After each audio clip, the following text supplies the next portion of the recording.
אשמר השבת, אל ישמרני, עוד הנה עולמי עד בינו וביני. כי אשמר השבת, אל ישמרני, עוד הנה עולמי עד בינו וביני.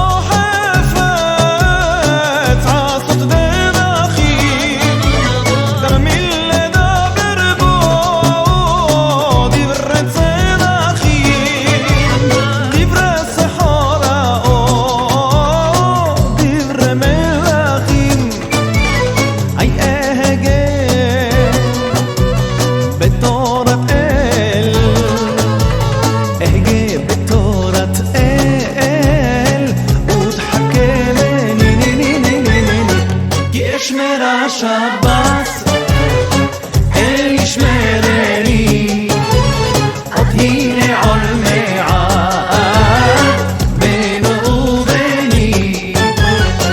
כי אשמר השבת, אל ישמרני, עוד הנה עולמי עד בינו וביני.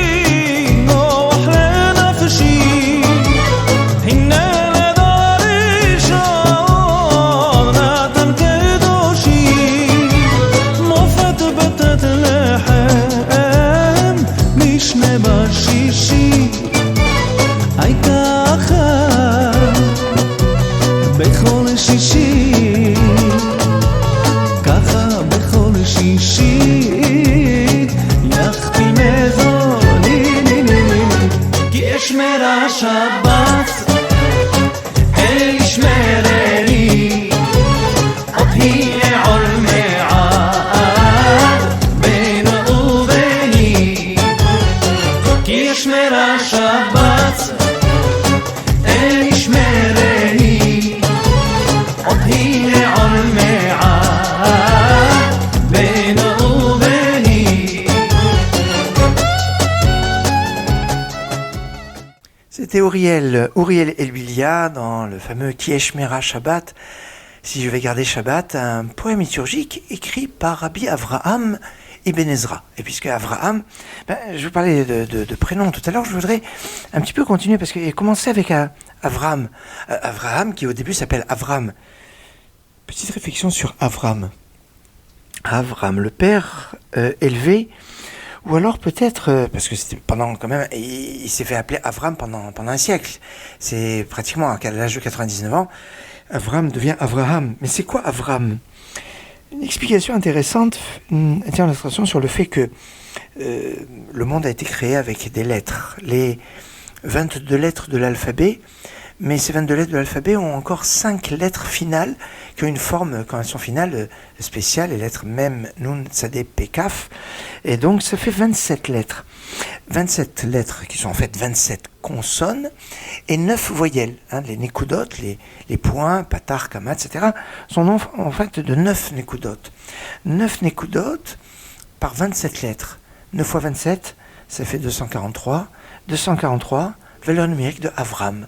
Parce que Avram, c'est donc finalement Aleph Bet, Ram, l'alphabet qui va être élevé. Avram va donner un sens à la parole, un sens à la création. Et ça, c'est fondamental parce que Behe Beraham, Dieu a créé le monde avec un He, juste avec la lettre He. Behe Beraham, eh bien c'est fait à Avraham. Et cette notion du lien avec l'alphabet est quelque chose de très puissant, puisque quand on parle de la destruction du temple, on lit les lamentations de Jérémie, Echa, qui est basé sur l'alphabet. ce sont les lettres qui pleurent. Et c'est pour ça que pendant le mois de Av, Aleph Bet, eh bien on va l'appeler après le 9 Av, Menachem Av, qui console Av, qui console les lettres de l'alphabet. Ces lettres de l'alphabet qui vont se transformer en prière pendant les slichot avec dans les slichot par 12 fois. On a des textes qui ont acrostiche l'alphabet. On a le vidouille qui est la pièce maîtresse du jour de Kippour, qui est basée sur l'alphabet, que ce soit Al-Chet ou Hachamnou, Baganou, enfin un programme extraordinaire, et qui arrive après à se transformer dans les Tehillim. Les Tehillim où le Tehillim clé, le plus long Tehillim de tous les Tehillim, de tous les psaumes, c'est le psaume 119, qui est articulé sur 8 fois l'alphabet, alors que la Megillat Echa, c'était 7 fois l'alphabet. Je ne vais pas rentrer dans les détails, mais enfin on retrouve 7 fois l'alphabet dans la Megillat Echa. Et les Tehillim, le psaume 119 c'est très spécial, bien c'est 8 fois, c'est donc avoir dépassé le deuil du 9 Av avec la prière. Et c'est pour ça qu'après le psaume 119, à partir du 120, vous avez les 15 Shir Hamalot, les 15 psaumes de degrés, qui correspondent aux 15 marches qu'il y avait dans le Beth Amikdash. C'est un programme extraordinaire. Et c'est dans cet aspect-là, dans ce principe de cet alphabet qui va luire d'une façon particulière, que tous les matins de l'année et tous les après-midi, eh bien, on lit le psaume 145, plus connu sous le nom de Ashrei. Ashrei Jovetecha. Mais il ne commence pas par Ashrei. Le psaume 145, on lui a rajouté 2 versets qui sont tirés de deux autres psaumes, alors que le début du psaume, c'était Hillel et David. C'est le psaume par excellence, le psaume 55, puisque les Tehillim sont ses louanges, et le seul psaume de tous les 150 psaumes, le seul qui commence avec cette notion de Tehillah, de sa louange, c'est le psaume 55. Et il est articulé sur l'alphabet. On a encore ce principe de l'alphabet. Alors cet alphabet qu'on va utiliser pour louer Hachem, lui qui nous nourrit, et c'est ça que Poter et Tedera qu'il y a dans ce Tehillim. Et c'est pour ça que quand on se souhaite dans les fêtes, on dit Gmar Chatima Tova, Gmar Tov, Gmar, Gimel, même Resh, Gimel 3, même 40, Resh 243, c'est vers le numérique de Avram. C'est Avram, et puis eh bien, c'est les 27 lettres de l'alphabet, donc les 22 plus les 5 finales, multipliées par les 9 voyelles. Alors ça, c'était pour la dimension d'Avram. Avram qui devient Avraham, avec ce hé, qui est la notion de la création de ce monde, Olamazé. Vous allez me dire, mais et sur la suite? Sur la suite, il va y avoir la formation du clan d'Israël, parce que Yisraël, le nom que reçoit Yaakov dans notre paracha, c'est un peu le résumé des noms de tous les patriarches et matriarches. C'est très connu ce que je veux dire là, mais ça vaut toujours la peine de le reprendre. Yisraël, Yud de Yisraël, c'est la première lettre de Yitzhak, c'est la première lettre de Yaakov. On est sur 2 patriarches. Le Shin de Yisraël, Shin, Sin, c'est la même lettre, c'est le Sin de Sarah. Et c'est Israël, c'est un signe comme dans Sarah. Le Resh de Yisraël, c'est le Resh de Rivka, Rebecca, et de Rachel, c'est le Resh. Le Aleph de Yisraël, c'est le Aleph de Abraham, et le Lamed de Yisraël, c'est le Lamed de Léa. Ainsi, dans Israël, nous sommes les enfants d'Israël, comprenez les enfants de tous les patriarches et matriarches, dont la somme des lettres des 3 patriarches et des 4 matriarches s'écrit en 26 lettres, 26, valeur numérique du nom de Dieu. C'est ce lien avec le nom de Dieu qui est fondamental quand il y a un couple. On dit un couple est composé de 2 êtres, un homme et une femme, mais la Shrina, la présence de Dieu, c'est ce qu'on retrouve avec Yitzhak. Remarquez que Yitzhak et Rivka, Yitzhak, valeur numérique de Yitzhak, c'est 208, 8 fois 26, au passage. Yitzhak, puisque c'est Yud, Tzadé, Het, Kouf, Yud 10, Tzadé 90, Het 8 et Kouf. Ça fait 100, ça fait 208. Et Rivka, son épouse, eh bien c'est 200 et 2 et 100 et 5, ça fait 307. Et si à 208 Yitzhak, on rajoute 307 Rivka et la présence divine, le 26, le nom de Dieu, on obtient 541, c'est Israël. Israël, le nom du clan Israël, comme le dit le Rav Mendel Hirsch, le nom d'Israël, c'est le nom du clan Israël sur la terre d'Israël. Alors que quand on est en dehors d'Israël, c'est Yaakov. Yaakov, c'est le nom d'Israël en galoute, dans l'exil, dans le Chol. C'est pour ça que la sortie de Shabbat, il y a un beau poème liturgique qui finit Al Tirav dit Yaakov, n'aie pas peur. Yaakov, c'est ce nom donc de la galoute, où on retrouve le mot Ekev, le talon, le bas du corps, alors que dans Israël, il y a Rosh Li, la tête pour moi, ou Shir, ça peut être aussi le chant qu'il y a dans Israël, et cette notion du chant qu'il y a avec Israël. C'est pour ça que la terre d'Israël, l'État d'Israël, c'est sur la terre d'Israël, c'est pas anodin. Et on nous dit d'ailleurs, dans la perspective de la fête de Hanouka, où il y a une histoire de fiole d'huile, hein, une petite fiole qui, au lieu de durer un jour, a duré 8 jours. Cette fiole, dont les textes nous disent qu'on retrouve en fait sa base dans notre paracha, la paracha Vaishlar justement, Vaïvater Yaakov Levado, Yaakov s'est retrouvé tout seul, Vaïe avec Ishimo, un homme a eu lutté avec lui. Pourquoi il s'est trouvé tout seul? Et on dit il est revenu sur Pachim Ktanim, sur une petite fiole. C'est cette fiole, c'est la fiole d'huile qu'il avait trouvée à son réveil. Vous savez, quand il partait à son départ d'Israël pour aller à Haran, où il a dormi à un endroit, il avait pris une pierre et puis il avait versé de l'huile, il avait oint cette pierre, d'où il a fait cette huile. Eh bien, il avait trouvé en fait juste à côté de là où il dormait cette petite fiole, et cette petite fiole en fait il va la garder, et cette fiole qui va servir de base pour oindre les ustensiles du Mishkan, du sanctuaire plus tard, pour oindre les rois d'Israël, pour oindre les grands prêtres, et pour oindre le Mashiach. Et cette fiole, c'est cette fiole aussi, une partie qu'on retrouve justement à l'histoire de Hanouka, et qui au lieu de durer un jour va durer 8 jours, par cette notion de cette fiole, qui quand on écrit le mot par à l'envers, ça fait kaf. Kaf, par, ce sont les mêmes lettres. Et kaf, c'est la hanche qui est luxée dans notre paracha, qui fait qu'on ne mange pas le guide anaché, le nerf sciatique, à la suite de la lutte que Yaakov a eue avec l'ange. Alors, à cause donc du fait qu'il est parti chercher cette petite fiole, parce que Yaakov, il a un souci très important par rapport à la vérité. Titen Emet Yaakov, tu donnes la vérité à Yaakov. La vérité Emet, c'est cette dimension fondamentale chez Yaakov, et cette dimension fondamentale de Yaakov, c'est pour ça qu'il est attentif par rapport à ces petites fioles, fait qu'il retourne et qu'il se retrouve seul. Alors Emet, c'est 441, la par, la fiole, c'est 100 et 441, ça fait 541, c'est Israël. C'est le nom qui reçoit ce nom de Israël, qui est une notion forte et puissante de Yaakov. Mais on nous dit que Yaakov, Vaïvater Yaakov Levado, Yaakov s'est retrouvé tout seul. Veillé avec Ishimo. Quand il était seul, l'archange de Esav s'est dit, c'est peut-être le moment pour pouvoir le trouver dans sa faiblesse, être seul. Mais quand on est seul, on n'est pas seul. Dieu est avec nous. Dieu est avec nous parce que Dieu aussi est seul. Venisgav Hashem Levado. Et Hashem va être élevé tout seul.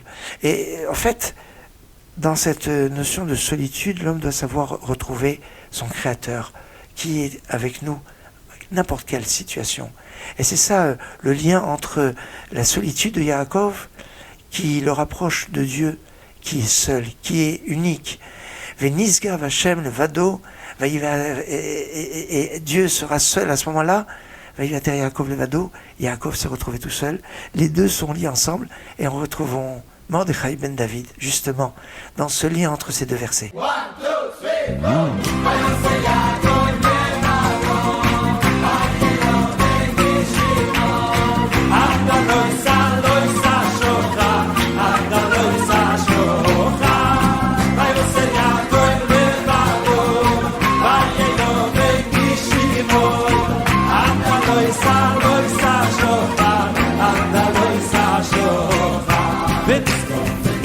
Hashem levadoi, Hashem levadoi, vayim bahu. V'nizkor Hashem levadoi, Hashem levadoi, vayim bahu. V'nizkor Hashem levadoi, Hashem levadoi, vayim bahu. V'nizkor Hashem levadoi. Vakoy vayem bahu Vayose Yaakov levadoy Vayeyo beishimoy Ata lo yisa shocha Ata lo yisa shocha Vayose Yaakov levadoy Vayeyo beishimoy Ata lo yisa shocha Ata lo yisa shocha Cristo Hashem levado Hashem levado vayem bahu Cristo Hashem levado Hashem levado vayem bahu Cristo Hashem levado Hashem levado vayem bahu Cristo Hashem levado Hashem levado vayem bahu Vayose Yaakov levado Vayeyo beishimo Ata lo yisa shocha Ata lo yisa shocha Vayose Yaakov levado Vayeyo beishimo Ata lo yisa shocha Ata lo yisa shocha Oy bendisto Hashem levado Hashem levado vayem bahu Bendisto Hashem levado Hashem levado vayem bahu Bendisto Hashem levado Hashem levado vayem bahu Bendisto Hashem levado Hashem levado vayem bahu Vayose Yaakov levado Vayeyo beishimo Ata lo yisa shocha Ata lo yisa shocha Vayose Yaakov levado Vayeyo beishimo Ata lo yisa shocha Ata lo yisa shocha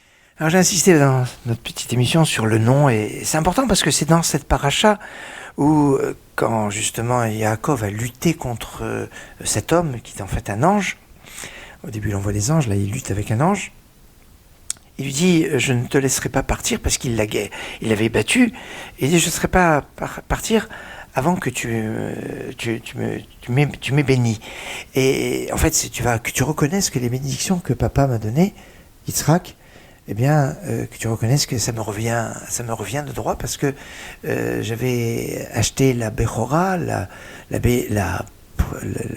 droit d'aînesse, lié avec la bracha, Bechora, Beracha sont liés. Et alors, qu'est-ce que je dis à ce moment-là? Je vais me dire, Machemecha, il dit, quel est ton nom? Il dit, pourquoi quel est ton nom? Parce que tu t'es fait appeler Esav à un moment, et tu t'es Yaakov, alors tu es Yaakov, Esav, et il va dire, non, je m'appelle bien Yaakov. Et Yaakov va dire, maintenant tu vas t'appeler Israël. Et le nom d'Israël, donc, est cette notion de nom. Et alors c'est très intéressant parce qu'après, Yaakov va lui demander, il va dire, Yaakov lui demande, Agidana Shemecha, il va demander à l'ange, mais donne-moi ton nom à toi. Et là il dit, pourquoi tu me demandes de mon nom? Il n'y a pas d'administration, il n'y a pas de nom, et il l'a béni. Et il dit, en fait, pourquoi tu me demandes mon nom? Parce que l'ange peut avoir un nom qui change en fonction de sa mission. La mission de l'ange va définir son nom. C'est pour ça qu'un ange ne peut faire qu'une seule mission, parce qu'il a un nom. Mais on pourrait dire que dans un nom, il peut avoir un ensemble de missions, et on doit savoir faire rayonner les lettres de notre nom. Chaque nom eh bien, a une force à travers les lettres dont il est porteur, et quand on fait des mitzvot, on donne de la lumière à ces lettres, et on doit faire luire ces lettres au maximum. Une potentialité extraordinaire existe dans ces lettres, parce que ce sont les lettres de la création du monde. Dieu a créé le monde avec les lettres, et c'est avec ces lettres que l'homme va montrer sa grandeur. En effet, quand l'homme a été créé, au tout début, eh bien, il était au centre de la création. Et les anges étaient jaloux de l'homme en disant pourquoi l'homme a cette place au centre de la création.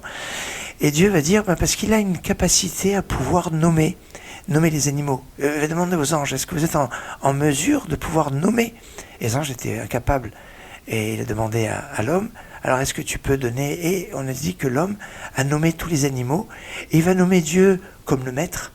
Et lui, il va se nommer comme l'homme qui vient de la terre, en ayant conscience de son origine et dans son humilité, l'humilité de l'homme, Adam qui vient de Adama, homme de l'humus, qui va un peu rejoindre l'humilité de Yaakov, qui vient de Ekev, le talon qui foule la terre justement. Et cette relation entre l'humilité, l'homme, et le lien qu'il va avoir avec le maître, Adon plus loin Haï, c'est-à-dire le maître de tout, Akadosh Baruch Hu, Hachem. C'est cette reconnaissance à travers le lien entre les lettres et les choses qui font que on peut donner un sens. Et quand, vous savez, j'aime bien des fois faire le pont entre les lettres et les chiffres, parce que les chiffres permettent de passer à des notions abstraites qui permettent le pont de matière à matière, de notion à notion, à travers une référence qui donne le même chiffre, comprenez, la même gematria. Voilà quelques points que je voulais partager avec vous en cette veille de Parashat Vayishlach. Je vous ai peu parlé de la paracha, si ce n'est quand même quelques points fondamentaux sur la bénédiction, le nom, mais c'est une paracha extrêmement riche. Je n'ai pas trop parlé du calendrier. Dans quelques jours, eh bien, ce sera Yutet Kislev, le 19 Kislev. Alors, à la fois jour important à tous les niveaux. Le plus connu, c'est Rosh Hashanah la Chassidoute, le jour de libération de Rabbi Shneur Zalman de Liadi, le premier Rabbi Lubavitch, qui n'était pas Lubavitch, puisqu'il était à Liadi, c'est son fils, Rabbi Shnori, qui partit de la ville de Lubavitch. Mais enfin bon, on l'appelle le premier Rabbi Lubavitch, le premier Rabbi de la Chassidoute, Chabad, l'auteur du Tanya, qui va être libéré. Et cette libération de prison, c'est pas juste parce que il a été acquitté de ce qu'on le soupçonnait d'intelligence avec les forces turques. La Russie est en guerre avec la Turquie, mais comme lui il envoyait de l'argent en Israël à l'époque, qui était sous domination ottomane, donc on l'a soupçonné d'intelligence avec l'ennemi. Mais en fait, au-delà de ça, c'était la possibilité de diffuser le message de la Chassidoute, le message fondamental. C'est pour ça qu'il était en prison, et sa libération, c'était la libération, l'autorisation de la diffusion de cet enseignement extraordinaire. C'est pas par hasard que ce jour-là, c'était justement le jour de la disparition du Yahrzeit, du Maggid de Mezrich, de son maître, le Maggid de Mezrich, Rabbi Dovber de Mezrich, le successeur du Baal Shem Tov. Mais au-delà de ça, c'est aussi l'Eila de Rabbi Haïtaïb Lomet. Non. C'est pas l'Eila de Rabbi Haïtaïb Lomet. C'est vrai qu'on le dit toujours, mais si regardez sur la tombe de Rabbi Haïtaïb Lomet, il y a marqué le 16 Iyar, il n'y a pas marqué le 19 Kislev. Ah. Alors, ma théorie, c'est de dire que le 19 Kislev, c'est le jour de la naissance de Rabbi Haïtaïb Lomet. Et comme il dit, Lomet, il n'est pas mort, il voulait pas qu'on fête, qu'on en marque sa disparition, mais sa naissance. Et alors, ici, il y a une relation intéressante dans la naissance, dans la Torah, dans la Kedusha, la sainteté, que ce soit dans la Chassidoute, dans tous les domaines, pour que ce jour soit spécial et nous prépare dans la perspective justement de Hanouka qui arrive à grands pas, la fête de la lumière, la fête des miracles, la fête qui est en fait l'accomplissement, l'aboutissement 3 mois après de la création de la lumière. Mais ça, c'est ce que nous développerons une prochaine fois. Pour l'heure, je vous souhaite Shabbat Shalom, Git Shabbos, Shabbat Shalom, Umevorach. ואני אבטח בו ואני אבטח בו ואני אבטח בו ואני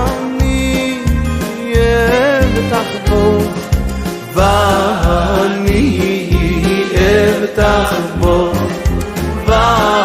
ואני אבטח בו ואני אבטח בו, אבטח